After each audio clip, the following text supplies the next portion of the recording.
the last thing that we ought to realize in a troubled time like this is this. The more we should prepare ourselves for the coming of the Lord. Naniniwala ba kayo na ang Panginoon malapit dumating? Prepare ourselves. How do we prepare ourselves? Be faithful. Serve God. Stand for the truth. That is how you prepare yourself. Lahat ng tao, prepare themselves for the future. Am I right? Kaya nga nagtatrabaho yan. Kaya nga nag-aaral yan eh. For what reason?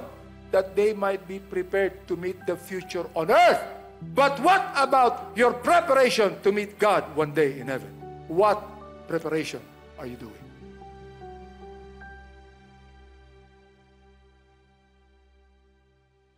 Ang aking preaching sa inyo, ito, 3 things we should realize in these troubled times. 3 bagay ang dapat nating makita at malaman sa mga panahon na napakarami nating problema. And I'm not just talking about the Philippines. I'm talking about the whole world.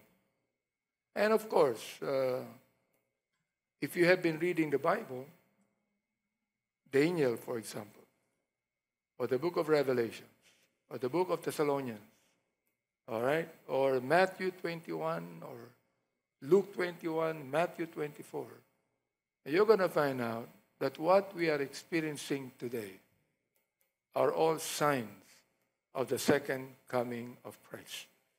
Now, ang sabi ng Panginoong Jesucristo, all of these are signs.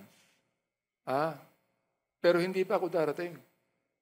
So it still take time, you see. O baka matagal pa. But we don't know. But yet we believe in the imminency of Christ's return. The Lord Jesus Christ might come anytime. He might come tonight. He might come tomorrow.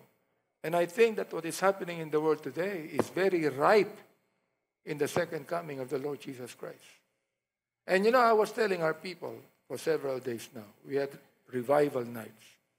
And I said, the most important institution today in the world, that all of us believers, should really make very important, is the ecclesia. Not your family. Why? Because sa mundong ito, pag ang buong pamilya mo, pinatayan, nawala yan, tapos na pamilya mo. But the ecclesia is still there. The ecclesia is forever, and that is the family of Jesus Christ. We are a family here. Maaaring magkakaiba ang ilang mga prinsipyo natin. But we are together as far as the Lord Jesus Christ is concerned. If the most important institution to us should be the ecclesia, the most important person should be the Lord Jesus Christ. Am I right? Wala nang ibang mas mahala pa sa Panginoong Jesucristo, kundi siya. Now, why is it that I believe that the ecclesia should be the most important? Because number one, it was Jesus Christ who founded the ecclesia. It's not me. It's not my father. It is the Lord Jesus Christ. Am I right? And number two, please take note. Jesus Christ is the head of the ecclesia. Oh, di ba? And the ecclesia is the body of Christ. That is how close the ecclesia is when it comes to the Lord Jesus Christ. Naunawaan niyo ba? Not only that, you take note that while Jesus Christ has pronounced himself to be the bridegroom, the ecclesia is the bride. Now let me ask you a question. Who is the most close to the bridegroom? But the bride. Isn't it? Alam nga naman nung kinasal ka, mas close ka sa maid of honor. Di ba? It's the bride. See? Pag pinag-uusapan yung Baptist bride, ang pinag-uusapan dyan, relationship eh. Oh. Therefore, naniniwala tayo, the Baptist that has stayed true to the Word of God is closest to the bridegroom. Pinaka-close yan sa bridegroom. Pero hindi lamang yan. Ano pa? Masasabi ko dito. You take note that the Apostle Paul said that the ecclesia was purchased by the blood of Jesus Christ. It's not the family. It's the ecclesia. So alam niyo, totoo lang, ha? Ako, sinabi ko yan kanina sa mga members ko. Naninibugo ako eh. Pag ang mga members ko, inuuna ang pamilya kaysa ng ecclesia. And I have to tell it to you now. You might be a member of Lighthouse or International or Metropolitan. All of these are the ecclesias of God. And therefore, you should not make the ecclesia less important in your life. It must be the ecclesia, not your family. Oh. Alam nyo, mayroong mga pastor na nagsasabi na, I would, first of all, put my family first before the ecclesia. Hindi po ganun ang tatay. Natutunan namin sa tatay namin yan, that we never make the family in conflict with the ecclesia.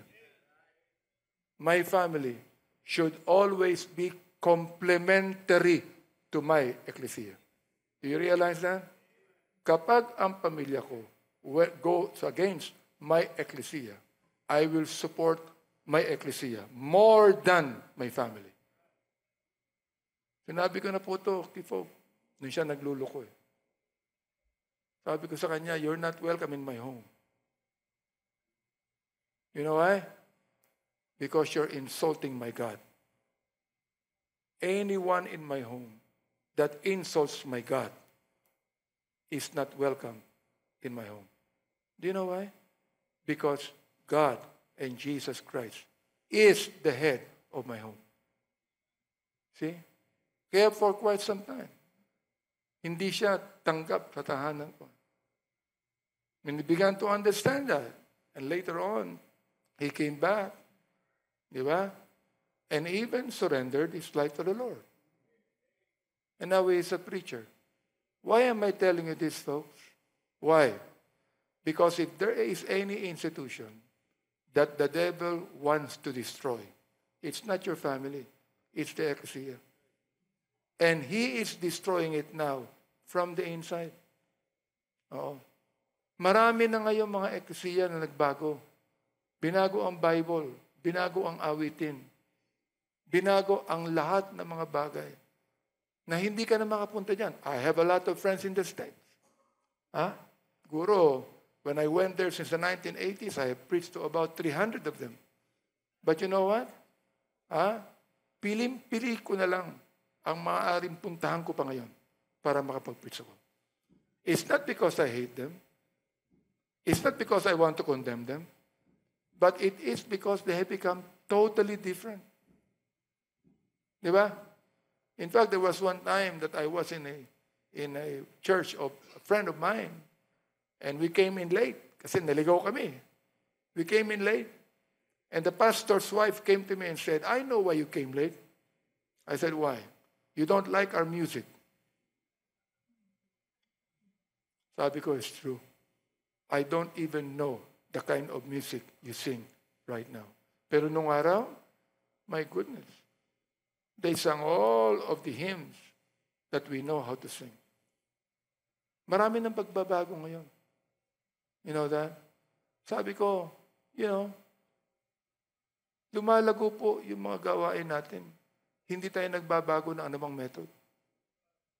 Dinadagdagan natin. Am I right? Merong mga method na hindi na applicable. We change that method. We make it applicable. The Bible, let me know this. Ngayon pinag-uusapan yung relevancy ng gospel na kapag ikaw old-fashioned ka, hindi ka na relevant. My goodness, this Bible is more than 2,000 years old. Until now, it's relevant. You tell me. Pinipreach pa to ng lahat ng mga pastor. Why? Because the messages in this word is still relevant from the time this was even published. Am I right? You see? I mean, why do we have to change? Why? Our God's personality never changes. The Bible says He's the same yesterday, today, and forever. See that? Now, alam nyo, kung sino dapat magbago, ako eh. Bakit? Politician ako eh. Di ba? And the thing is, you've got to realize this. You want to be a good politician? You should know the art of compromise. Because if you do not know the art of compromise, you cannot be a good politician. But until now, I have been preaching for 58 years. I have been preaching for 58 years. I have never compromised my faith. You see? There's no compromise. And you young pastors and young preachers, you should learn that also. Di ba? It's what I'm trying to say now. And I've been warning that all throughout. Why? Because if the devil cannot destroy the ecclesia from the outside, he will destroy the ecclesia from the inside. He will change the ways. He will make the pastor think, hindi ka na relevant eh. Hindi ka nalalago. Gusto mo lumago? Papasukin mo ang konting gospel rock dito. Di ba? Papasukin mo ang konting gusto ng Gen Z dito. But you look here, in this ecclesia, ang daming young people eh. In my ecclesia, ang daming young people. Tinawag ko yung aming yapis, our yapis. Yan si Verly Boreros. Hindi ba si Verly? Siya ang leader ng yapis namin. Businessman yan. Alright? Ang mga yapis namin, pag ikaw ay hindi pa umaabot ng 40 years old, yapis kayo. Young urban professionals. Graduate yan. Negosyante yan.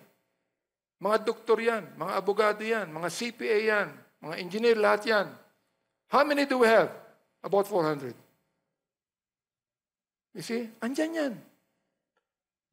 Faithful. Serving God. And every day I would pray and ask the Lord, Lord, do not let the devil win over them. Why? Yun ang focus ng Diablo eh. Yung mga kabataan ngayon. That's the reason why ako, palaging minimension ko ang kabataan dito. Because it is easy for young people, especially those who are students, to what? To entertain the world. And then they get the world inside the ecclesia. And they begin to entertain the ecclesia through the world. No. When you come here and you perform and you sing and you whatever you do, you are not there to entertain. You are there to teach. You are there to comfort. See? Yan. Kinakailangan banggitin natin yan sa ating mga churches every day ng mga buhay natin. You see? So ito, there are three things, tatlong bagay lang. Only three things that we should realize in these troubled times. Now, sabi ko, dapat tayong mga believers, hindi na tayo dapat magulat sa nangyayari. Are you still surprised? No, you should not be. If you know the Bible, you should not be surprised. Because you know it's going to happen. A deputy speaker came to me one day, and he asked me, now, I'd like to talk to you not as a congressman, but as an evangelist. Tell me, what do you think will happen in this world? Are we going to get any better? I said, I have bad news for you. Number one, this is prophecy. Number two, this is history. Things will not get any better. Do you believe that? Do you believe that? Things will not get any better. Let's be prepared. Bakit? Look kayo mga kabataan, tandaan nyo to. We are going to go to the tribulation. We will go through persecution. Tanong, handa ba kayo? Handa ba kayo sa persecution? Handa ba kayo pag pinipigil na kayo? Apostle Paul stood alone. Jeremiah stood alone. Isaiah stood alone. Now, in the 21st century, may pagbabago ba nung panahon ni Isaiah? Listen, pastors, we will one day stand alone. And the question is, are we prepared to stand alone? That's the question. Am I right? Oo. Kaya pinag-uusapan nila doon. Sabi niyo, mahirap kausapin itong si Bishop. Matindi to. Pag sinabi niya, gagawin niya. See? Ano? Bira, mag-75 years old ako, matatakot ba ako mamatay? Langit naman ang punta ko. Di ba? Oh, tatakutin mo ko ng langit. Oh, sasabihin mo sa akin, sige, mamamatay ka. Tatakutin mo ko ng langit. Oh, matatakot ako kung paano ko mamamatay. Natural. Di ba? Di ka matatakot pag tinutulungan kita ng baril. Tatakot ka eh. Oh, pag halimbawa, tatagpusin ang ulo mo, hindi ka pa matakot. Matakot pa, pero yung kamatayan? Ha? Listen, folks. I've stood for my Lord, and I praise God for that. And because of His grace, I'm still standing. And listen, even at the point of giving my life, I'm going to stand. Now kayo mga nakaupo dyan, are you going to stand? Kayo mga kumakanta sa choir, ang ganda ng mga boses nyo, are you going to stand? Ha? Kayong mga members natin ng mga churches natin, na hindi nga kayo nagso-soul winning eh. Hindi nga kayo lumalabas doon para mangalap ng kaluluwa eh. You know what I'm saying? You're not even sharing the gospel to anyone and you're going to tell me now you're going to stand? Oh, come on.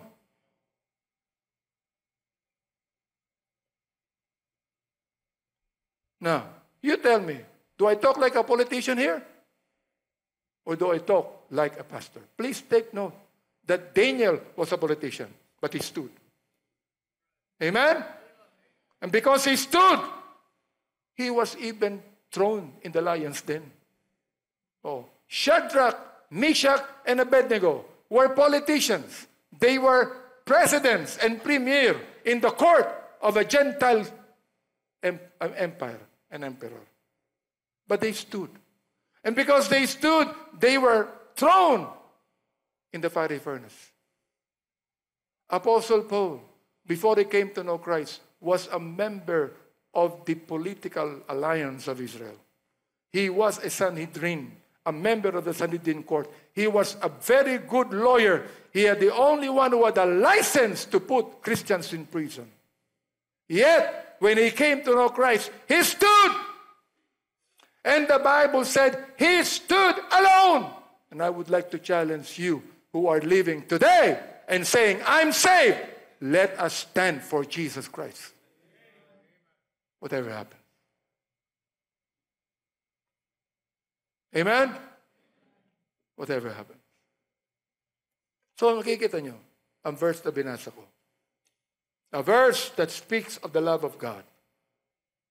A verse that speaks of the mercy of God despite all the wickedness of the nation of Israel. So anong sabi ni Isaiah? Seek ye the Lord while He may be found. And folks, listen. Jesus is still waiting for people to come to Him today. Amen? We are still living in the age of grace. And every member, every believer should take advantage of that age of grace. Because the unsaved people do not even know what the age of grace is. Hello? Tayo nakakaalam ng age of grace. Walang alam ang mga unsaved dyan. Tayo ang maaaring magsabi sa kanila, member ka ng choir, pakanta-kanta ka pa dyan. Soul winner ka ba?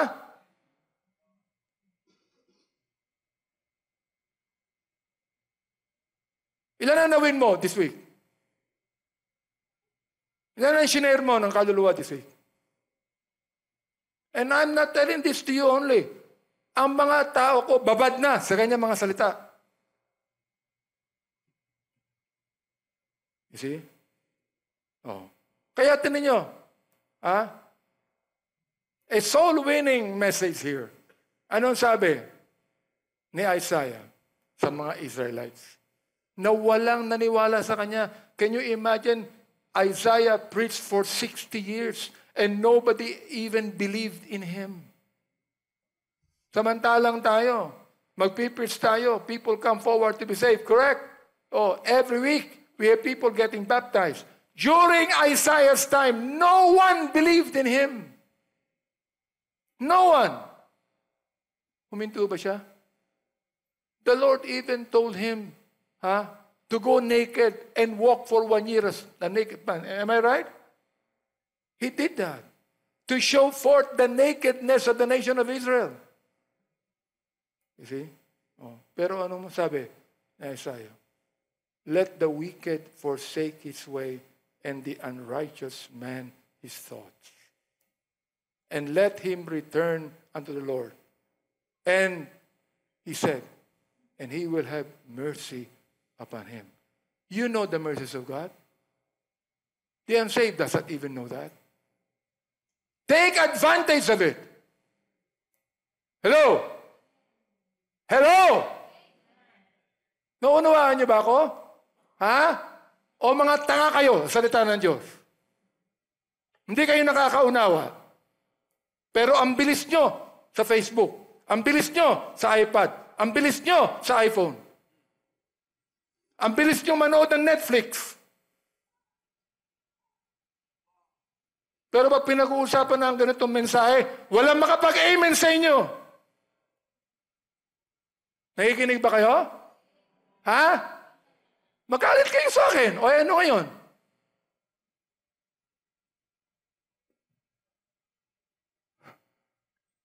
Oo. Anong sabi ni Isaiah? He will have mercy upon him and to our God, for he will abundantly pardon.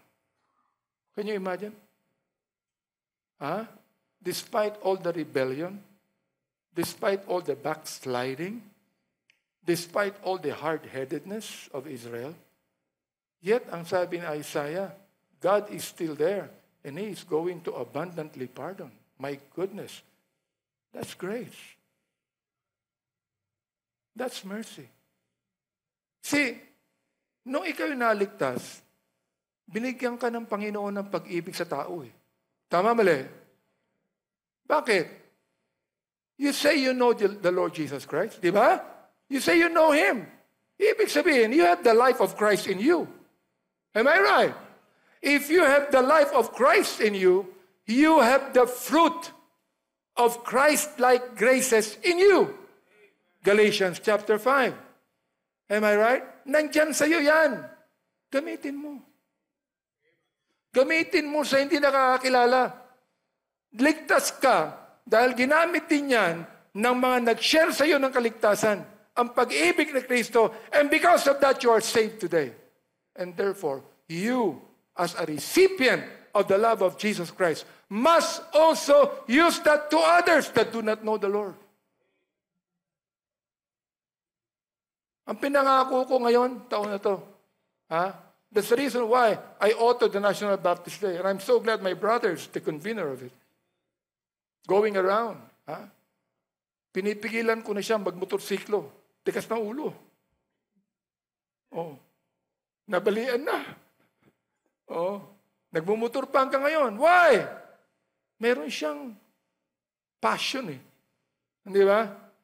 Nasabihin sa mga pastor ito, ako rin meron Ano ang passion ko? To be able to gather all the pastors together and convince them it is high time for us to come together as one that we might be able to evangelize this whole country.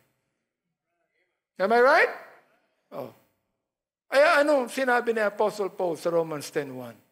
Brethren, my heart's desire and prayer to God for Israel is that they might be saved. Ganun din ako. Brethren, to you, my heart's desire and prayer to God for the Philippines is that they might be saved.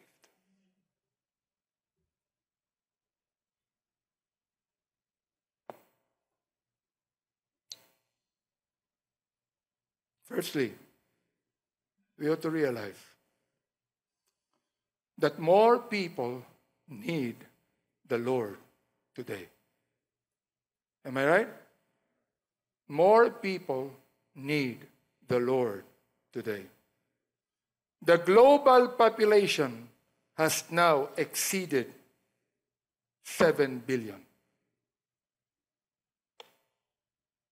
Why is it that Asia is still called, it's still called the 10-20 window? Why?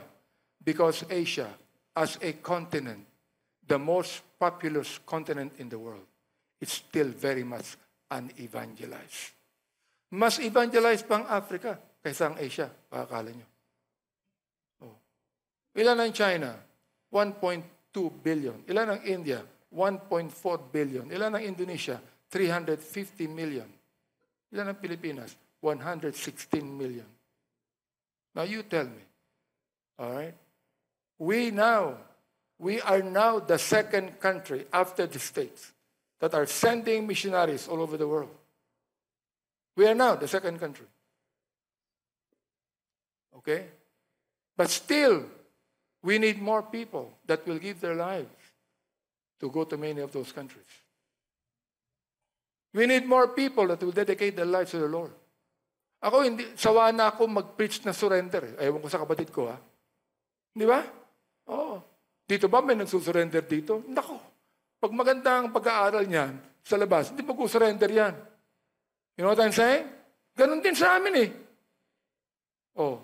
Tanungin mo nga yung mga young people nyo, ano mas gusto mo? Maging architect ka, maging pastor ka?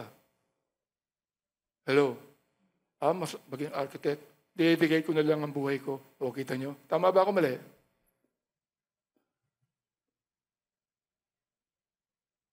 Are you serving the Lord in your ecclesia? Yes. Anong ginagawa mo? Kumakanta ako. Kakanta na lang po ako. Huwag niyo lang akong bigyan pang responsibilidad.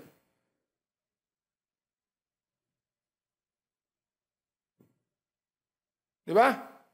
Tanungin mo. Anong gusto mo? Maging doktor o maging pastor?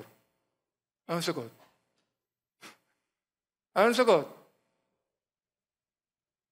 Kaya ako, ang preaching ko sa church ko, you dedicate your career to God. You dedicate your business to God. And even if you're a doctor, let the Lord use you anywhere that God can use you. Tama mali? Oh. Yun dapat na lang ang sabihin natin. Surrender. Pag surrender ang preaching mo, kakabahan na yung member mo. Di ba? Natatakot tayo sa salitang surrender. Am I right? Because the word surrender means you have to offer yourself to God. Everything, not just your whole being, but everything you have. Hindi lang yan, kundi aalis ka sa pamilya mo. Aalis ka sa pamilya mo. See? I'd like you to know this. More people need the Lord today. Take a moment to consider how many of these individuals recognize their need of God. Take a moment. You talk to your friends and you ask them, how many of them recognize their need of God? Almost no one will tell you that. Am I right? That is the kind of world we are in. And you ought to be glad, you young people, that as early in life, you are in the ecclesia. Amen? Ibig sabihin,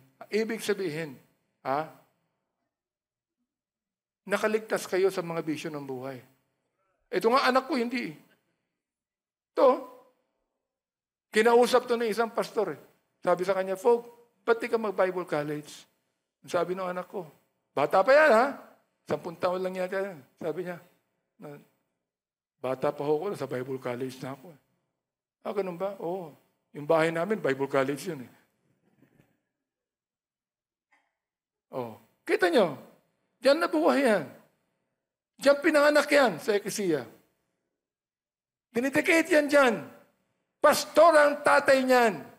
Bible ang tinuturo dyan araw-araw. Ayan naging gago pa. Naging sira ang ulo. Pero hindi ako nagsawa sa kapapanalangin sa Kanya. Hindi ako nagipakita sa Kanya. Sino nakakapakita sa Kanya? Yun. Ako hindi. Tatay ko hindi gagawin yan. Magipakita sa iyo. Hindi ako nagipakita sa Kanya. Sinabihan ko pa siya, huwag kang pupunta ng bahay ko, babarling kita. Sasabihin ko na sa inyo, pinahuli ko sa NBI ito eh. Pinapusasa ko pa sa pulis ito eh. Pinusasan ba ng pulis? Hindi. Sinabi ko dun sa chief of police ng Makati, kulong mo yan ha? Kinulong ba? Kinulong. Saan? Sa opisina niya. Bakit? Anak ng congressman eh. Pero ako, nag-pray ako araw-araw. Umiiyak ako. Iniiyakan kita, anak. Kahit na ako, akala mo hindi ako umiiyak, ha? Matigas ang mukha ko tulad nito.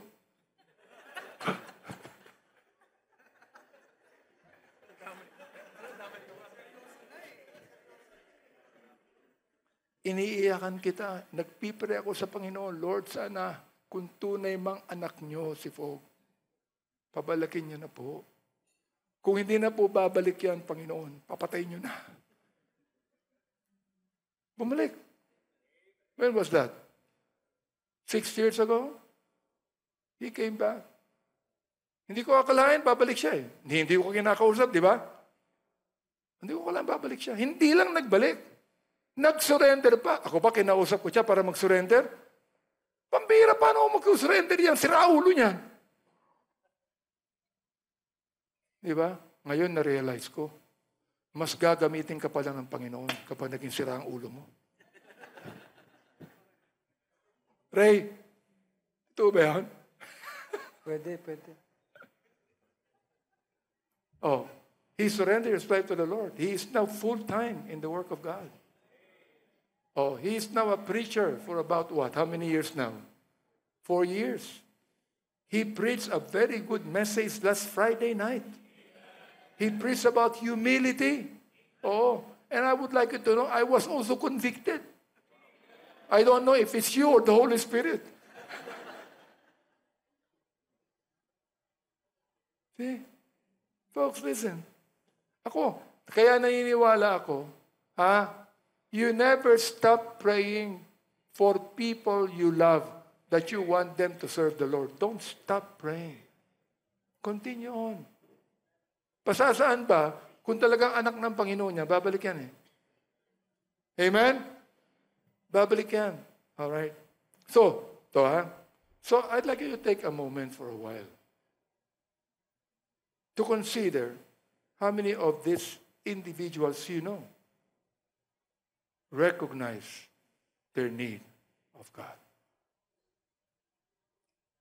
Kaya nga, may mga pagkakataon, hindi ba? Ayaw mo na mag-witness eh.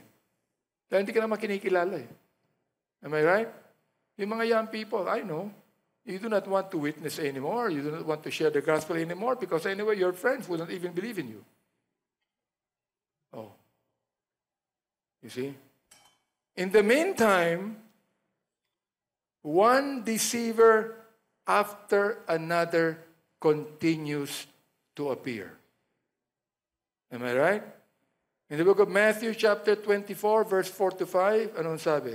And Jesus answered and said unto them, take heed that no man deceive you. For many shall come in my name, saying, I am Christ, and shall deceive many.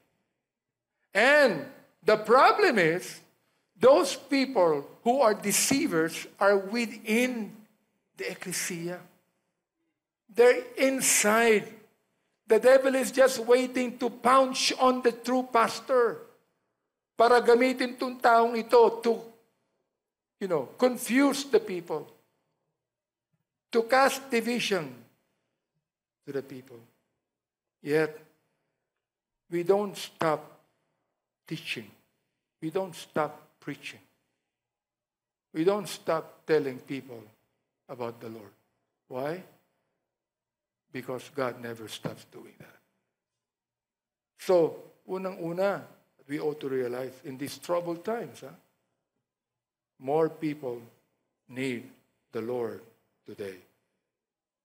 Now take note also, in Philippians 3:19. Tignan nyo anong sabi ni Apostle Paul? Whose end is destruction. Alam mo sino binabanggit dito? Hindi tagalabas. Sa loob. Sa loob ng eklesiya. Sinasabi ni Apostle Paul. Whose end is destruction. Whose God is their belly. Whose glory is in their shame. Who mind earthly things. You know the problem today in this world? Power man yan, women man yan, lust man yan, lahat. The problem is always the love of money. That's the reason why even the Lord Jesus Christ said, you cannot serve two masters. Di ba? You will either hate the one and love the other. You cannot serve both God and mammon. All right? Do you realize that? Oh. You begin to love money, you begin to say na, this is my focus. Kahit hindi mo sabihin, mahal ko ang pera. Pero yung attitude mo, yung karakter mo, yung motibo mo, mahal mo ang pera. Bakit? Inuuna mo yan kaysa Panginoon.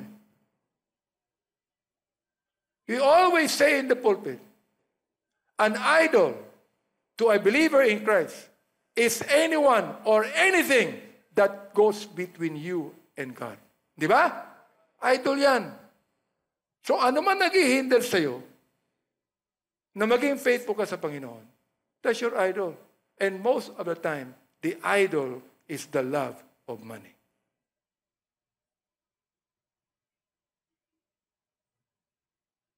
Tama ako, mali? Wala akong pakialam kung kukunti ang pera mo. Pero yung palagi ang problema ng tao. The love of money. Nakatira ka man sa squatters area, nakatira ka sa Ports Park, nakatira kung saan, ang problema palagi is what? The love of money. That's always the problem. And therefore, kaya nga nakalagay, di ba? Whose God is their belly and whose glory is in their shame. Who mind earthly things. Therefore, number two. The number two thing ought to realize this. The more we should reach out to those who need the Lord. Hello? Do you believe that? Naniniwala ka dyan, di mo naman ginagawa.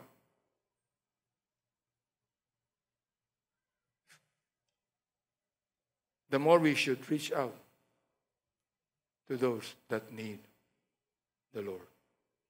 Matthew 9, verses 37 to 38. Anong sabi ng Panginoon sa mga disciples?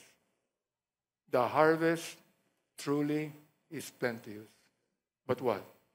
But the laborers are few. The laborers are few. The laborers are few. The laborers are few. The laborers are few. Let me ask you. Are you not laborers? Huh? How many of you could say, Pastor, I know I'm saved. I'm going to heaven. Raise your hand. Oh, ang dami nyo The laborers kayo, di ba?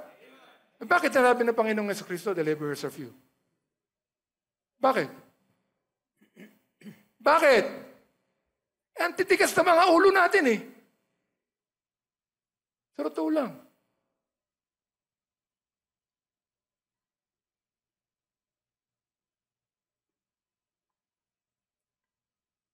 Oh. Nakikita nyo na dumadami ang populasyon sa buong mundo. The more We should reach out to those that need the Lord. Ang dami niyan eh. Kahit saan ka pumunta, ang dami niyan. Lumabas ka lang dito, ang dami niyan. Di ba? You know, the thing is, the lighthouse has all the, the things that you are doing here in this town. Meron kayong paanakan dyan. Meron kayong medical mission. Oh, dapat yan. Talagang lahat ng mga tao dyan nakarinig ng gospel eh. Pero sasabihin ko sa inyo to maraming nagpo-profess sa altar natin. Ilan na bumabalik?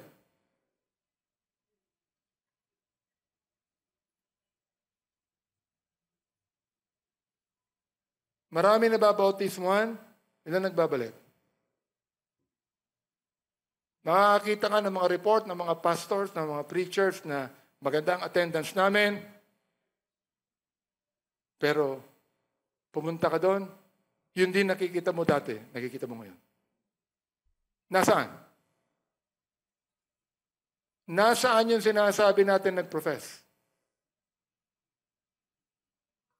So, anong gagawin natin? Ulit-ulitin natin yun. Hindi lang pwedeng isa yan. Di ba? This is our task. Our solemn mandate. Nahihiya ka man, natatakot ka man, wala kang masyadong alam, do it. You do not need to get trained on soul winning to be able to win souls to Jesus Christ. Pwede mong sabihin ng testimony mo kung meron ka. Tama? Ang bawat taong ligtas, may testimony yan. Kung paano yan na-save. Hindi ba pwedeng kwento sa kanya? Halika, sandali lang. Kaya kwento ko lang sa iyo buhay ko, ha? Ilang minuto? 10 minutes. Ito ang buhay ko. Di ba? Tama ba ako? Di nagawa mo na yung tungkulin mo. Babayaan mo na siya kung ayaw niya maniwala. As long as you have declared to him the truth.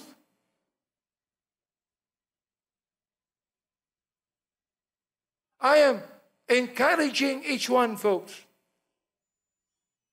This is the best time to share the gospel to anyone you see. The best time. You know what? The world does not welcome that. Just like when the Lord Jesus Christ came the first time. Anong sabi ng Bible? He came unto his own, and what? And his own received him not. Even the king tried to kill him. Di ba? When he was only 2-year-old. Oh. We should be faithful to the task. Because that is the most important task that God gave us. Share the gospel to someone who does not know. That is the most important task. Kaya nga tayo maraming gawain sa iba't ibang lugar. The MBB alone that I am pastoring right now has more than 100 congregations and care stations around the world. For what reason? Para lang yung mga tao doon magkaroon ng fellowship together, magkaroon ng kainan. Oh, di ba? Dinireview ko yung aming mga gawain sa Middle East, yung sa Chris. Oh, anong sabi ko? Ang bira, wala kayong ginawa dito. Pagkatapos ng service, kain kayo ng kain dyan. Gumagastos kayo. Am I right? Oh, tapos na yung kainan. Hindi nakatipid sila. Mag-iimbita ka ng mga tao pupunta dyan. Pero kinakailan, pakainin mo yan. Kaya sabi ko, evangelism is not done actually inside the ecclesia, inside the building. Evangelism is done outside the building. In your home, in your community, in your barangay, in your schools, in your business, wherever you are, evangelism must done outside by you. Amen ba? Why? Because this building, if you're going to look at the scriptures, Buildings like this are only being used by God's people for worship.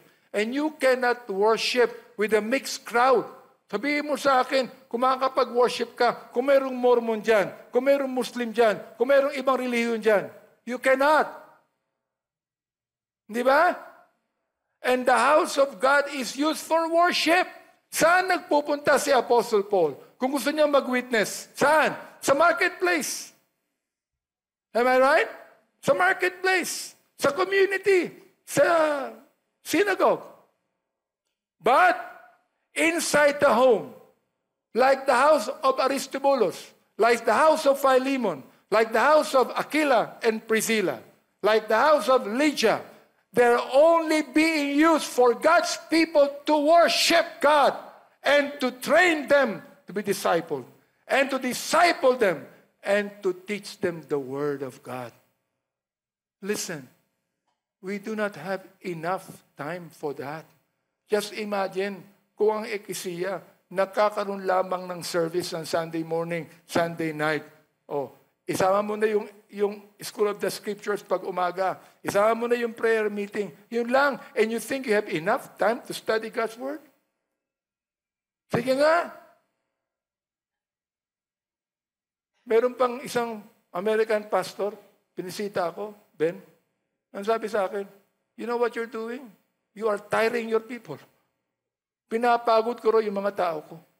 Oh, sapagkat pag Sunday night, mahaba yung service namin, pero mas mahaba kayo. Ang bira, tumatawag ako dito, nagpipreach pa. No, di ba? Yung service natin, umaabot na 5 oras yan sa gabi. Ano sinasabi ng mga missionary? Pinapagod mo yung mga membro. Papasok pa bukas yan. Di ba? Oh. Hindi ba pag yan, kinausap ka, oo nga naman. Pambira naman si pastor. 10:00 na, andito pa kami. May choir practice pa yan. Hindi ba? Oh, may pasok pa kami bukas. Maaga pa kaming gigising. Ano ngayon? Di ba ka mag-attend?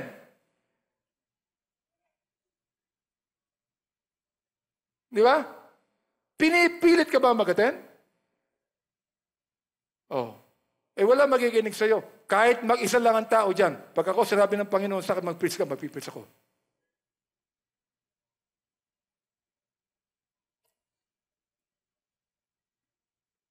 Tama ako, mali. Pero nakita nyo, kahit ako ganun mag-preach sa church ko, hindi ko alam, dumadami kami. Palagay ko, gustong-gusto nila yun. Gustong-gusto nila yun. Namimiss nila. Pastor, namimiss namin yung ano mo ganun ba? Sige, babalik ko. We should be faithful to the task. Yun ang pinakamahalagang gawain ng anak ng Diyos. Share the gospel to the lost.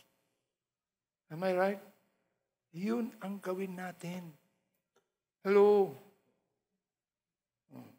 Then, the last thing that we ought to realize, in a troubled time like this, is this. The more we should prepare ourselves for the coming of the Lord. Amen? Naniniwala ba kayo na ang Panginoon malapit dumating? Prepare ourselves. How do we prepare ourselves? Be faithful. Serve God. Stand for the truth. Di ba? That is how you prepare yourself. Lahat ng tao, prepare themselves for the future. Am I right? Kaya nga nagtatrabaho yan. Kaya nga nag-aaral yan Oo. For what reason? That they might be prepared to meet the future on earth. But what about your preparation to meet God one day in heaven? What preparation are you doing?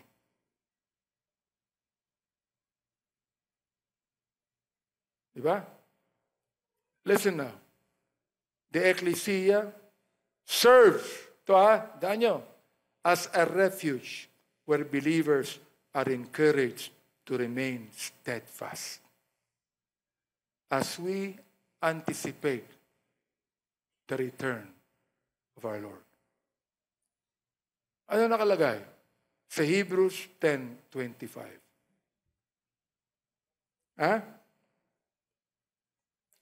Not forsaking the assembling of ourselves together. Assembling, oh. Ecclesia yan di ba? Sino ang ecclesia? Tayo. Hello? Kasama ka ba doon? Kasama ka ba sa ecclesia? Tayo yan Ito, not forsaking the assembling of ourselves together as what? As the manner of some is. Noon pa na, panahon pa ni Apostle pa, meron na Di ba? As the manner of some is. Huwag nating i-forsake yung assembly natin tulad ng ginagawa ng iba. Bira nung panahon ni Paul, meron na pala noon. Mas marami ngayon. Di ba? Ikaw na ang bahala if you belong to the group of as the manner of some is. O to the group of not forsaking the assembling. O saan ka? Where do you belong? Do you belong to the group of not forsaking the assembling? Or you belong to the group of as the manner of some is? Ano niyo? Sarili niyo. Kasi kung halimbawa, mag-e-expect ka na mapipreach dito, para lang kilitiin ang tenga mo, para palakihin ang ulo mo, para pumalakpak ka lang, huwag na tayo mag-usap-usap dito. Am I right? Because it is the duty of the pastor to exhort, to rebuke, to correct, to warn, to teach, to train. Tama? See? But what? Exhorting one another. So, ibig sabihin dito, it's not only the pastor exhorting the people. It is one another exhorting the people. Kaya nga sa amin, pagkatapos ng service, we pray. Nagpipray pa yan. Hindi yung pagkatapos ng service, pulasang kagad sa labas yan. Usap-usap na, ang ganda naman ang damit mo. Saan mo binili yan? My goodness. Kaya hindi mo pa lang ng mensahe ng salita ng Diyos. Ang pinag-uusapan nyo yung damit.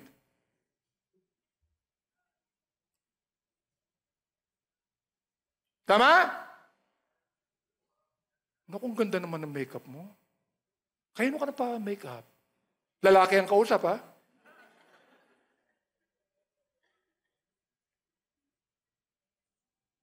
Pag-exhorting one another, pagkatapos ng service, anong gagawin mo? You'd go to a brother and say, "Brother, how are you? I'm praying for you. Can we pray now together?" Amen?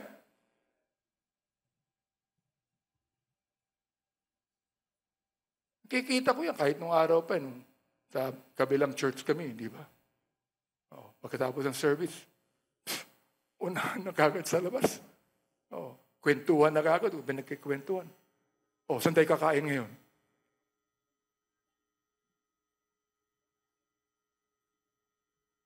Kaya naman, pagkatapos ng service, "Hoy, kapatid, utang mo." Tagal mo na, hindi ka nagbabayad Bakit? Tao Kilala natin may human nature yan Am I right? That's the reason why there is a need to exhort one another because we have a human nature that should be put in check.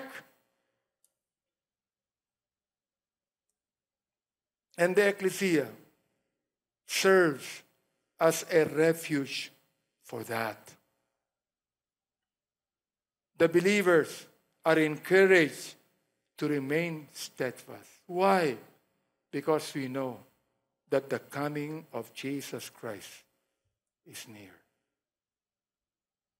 Are you anticipating for the coming of Christ? I am. Then not only that, not just the ecclesia as a refuge, but the Word of God is the light. Because in the ecclesia, in the house of God, only the Bible is being talked about. Not the opinions of Benny Abante. Di ba? Not the biography of Benny Abante. Not the accomplishment of Benny Abante. But the Word of God. The Word of God is the light that should guide us in our journey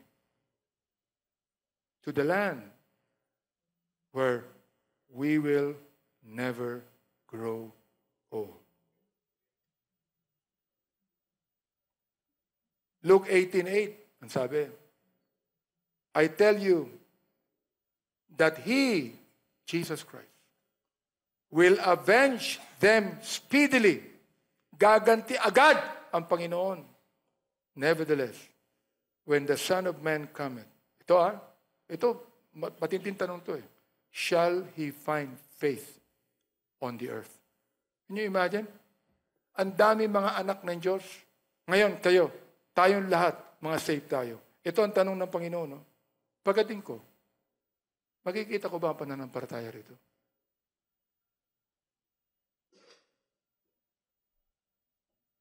John 5:39 tells us, search the scriptures, for in them you think you have eternal life, and they are they which testify of me. Hebrews 4:12 tells us, for the word of God is quick and powerful and sharper than any two-edged sword, piercing even to the dividing asunder of soul and spirit, and of the joints and marrow, and is a discerner of the thoughts and intents of the heart. Where are you going to find that? In the preaching. Hebrews 4:12. Maranasan mo lamang itong sinasabi dito sa preaching. Hindi ko nakikinig ng preaching. Paano mo maranasan yan? Verse lang sa'yo yan. Hindi mo hindi ka nakikinig Di ba? So, ang encouragement ko sa bawat isa, ito mild to Metropolitan International Lighthouse. O pinagpipray ko yung dalawang kapatid ko, na kung sinong mauuna sa amin tatlo, ako na. Oh. See that? Bakit? Hindi na. Bata pa ba yan? Tinan mo nga.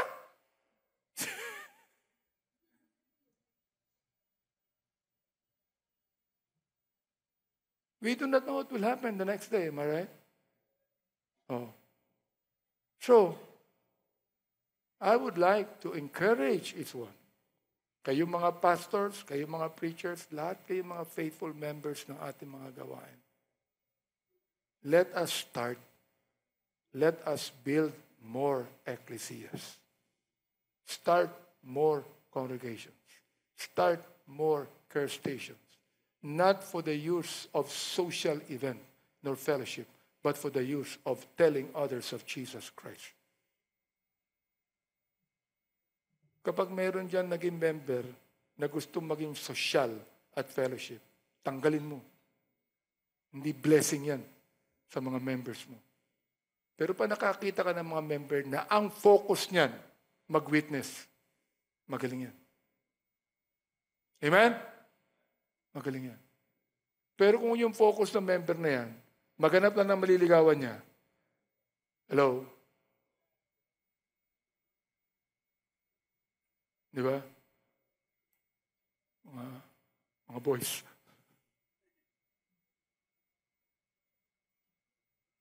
Sino bang makakana dito?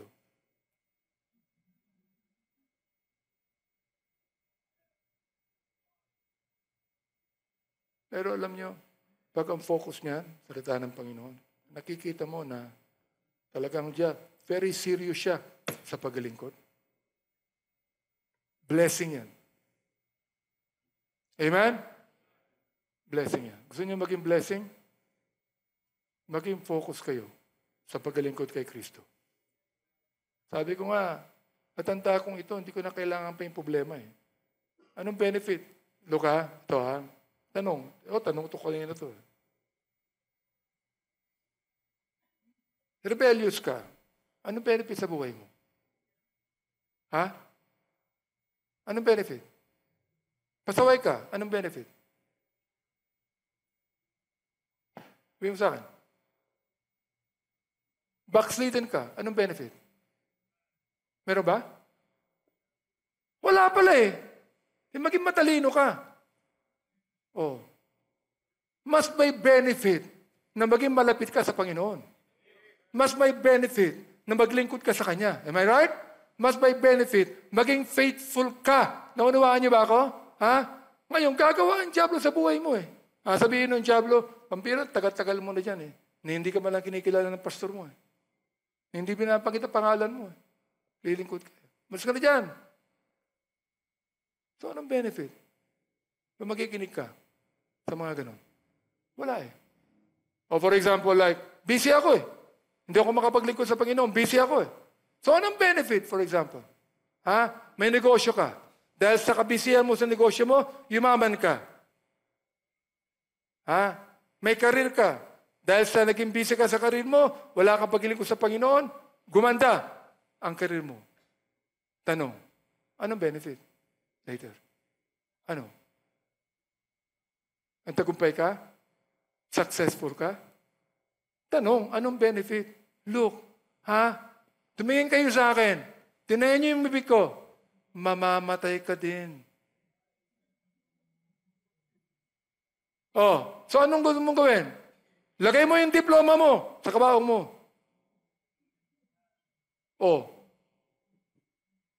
Doktor ka dito sa lupa.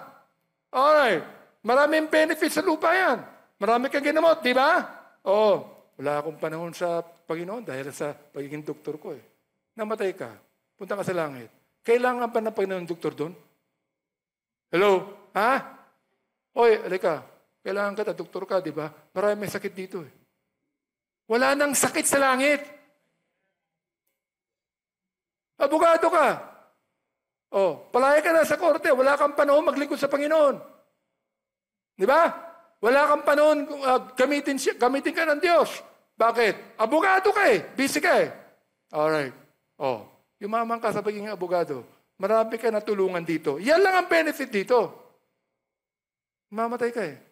Di ba? So patingin mo sa langit, sabihin ng Panginoon sa'yo, abogado ka, di ba? Maraming criminal dito eh. Meron ba? Wala na eh.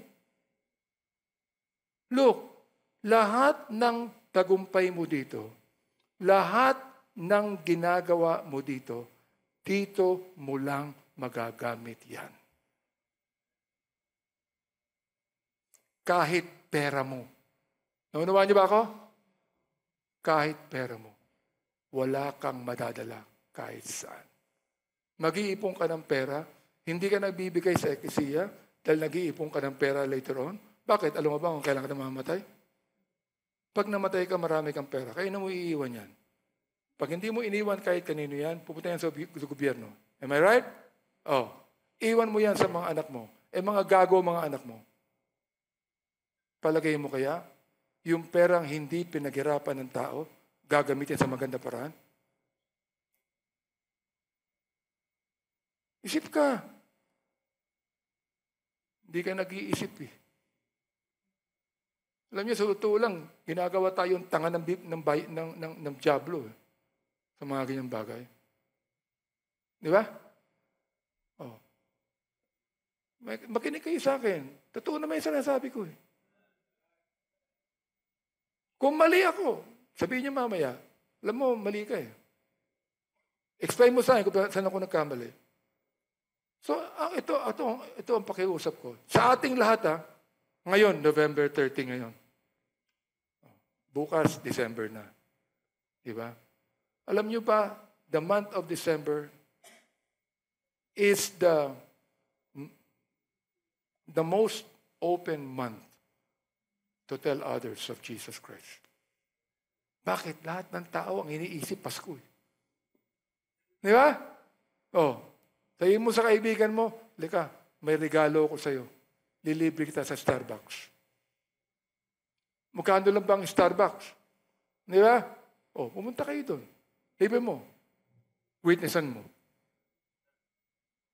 Amen? Naniniwala ka sa Pasko, di ba? Naniniwala ka kay Kristo, di ba? Makinig ka sa akin. Yun, nakapag-witness ka na.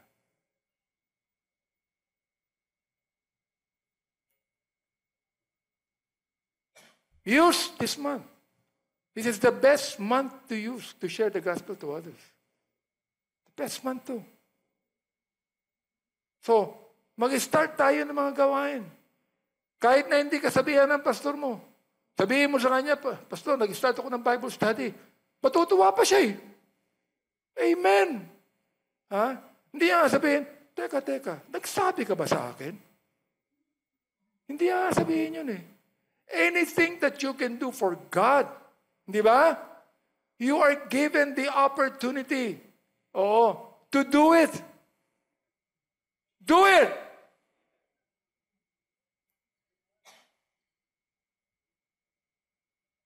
As we prepare for the coming of the Lord. Now look obserbahan mo yung tao. Kahit yung sarili mo. People are restless. Tama? Unsure of their lives today. Unsure yan. That's the reason why when the Lord looked at the multitude in the book of Matthew chapter 9 verse number 36, ang sabi, when He saw the multitudes, He was what? Moved with compassion on them because they fainted and were scattered abroad as sheep having no shepherd. The Lord looked at those people, all kinds of people. Sino ba nakita ng Panginoon doon sa Jerusalem when He said, He was moved with compassion on them? Mga Pharisee, di ba? Sino ba yung mga Pharisee? Yun ang unang corrupt doon sa Israel. The Sadducees, the unbelievers, all of those. Sabihin ko sa inyo, even those that have done bad in this government, those who are corrupt, the Lord look at them with compassion. Amen ba? Why? Because the Bible says they're confused, they are fainting, they do not know what to do, they have no direction, they're going to hell. At magpasalamat tayo, naawa ang Panginoon sa atin, despite all that. And God wants to save us and wants to change our lives. Pero it is now you. The character the Lord Jesus Christ gave you, hindi ba? Na magbabago ng buhay mo. It is now you. It is now your own decision, not somebody else, to stand for what is righteous and what is true.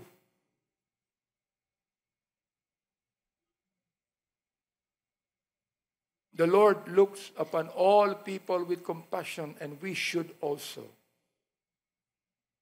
Their heavy burden can be lifted when they come to the Lord Jesus with simple faith. I challenge this one. Let us be more prayerful. Secondly, this is the time in which we can promise God, Lord, I will be more faithful. Realizing that the unsaved are more crooked than the saved should be more straight. Am I right? Nakikita mo na mas wicked yung unsaved, di ba? Dapat yung saved must be more righteous. That is what we should be. Makikita mo yung mga unsaved, mas faithful sa relihiyon nila. Then we must be faithful to our faith also. And serve God with all of the best we can be. For what? For the glory of the church? No. For the glory of God. For the honor and majesty of the King of Kings and the Lord of Lords, of which you and I have trusted and put our faith to. So stand.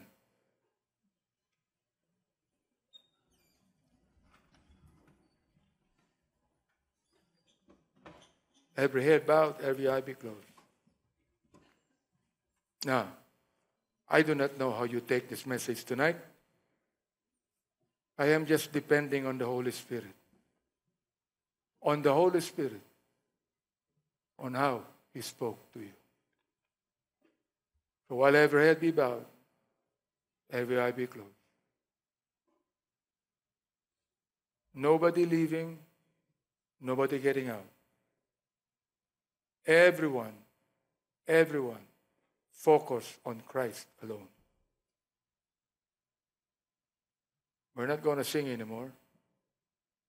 But if God spoke to your heart tonight, I welcome you to come to God's altar and kneel down right here and tell God, Lord, as I can see what the world is doing now, I will be more loyal and faithful to you, my God. That is the commitment that you can make to God tonight. Whoever you are. Pastor ka, preacher ka, bata ka, matanda ka lang, sino ka man. Kung kinausap ka ng Panginoon dyan, you come and be in God's altar tonight.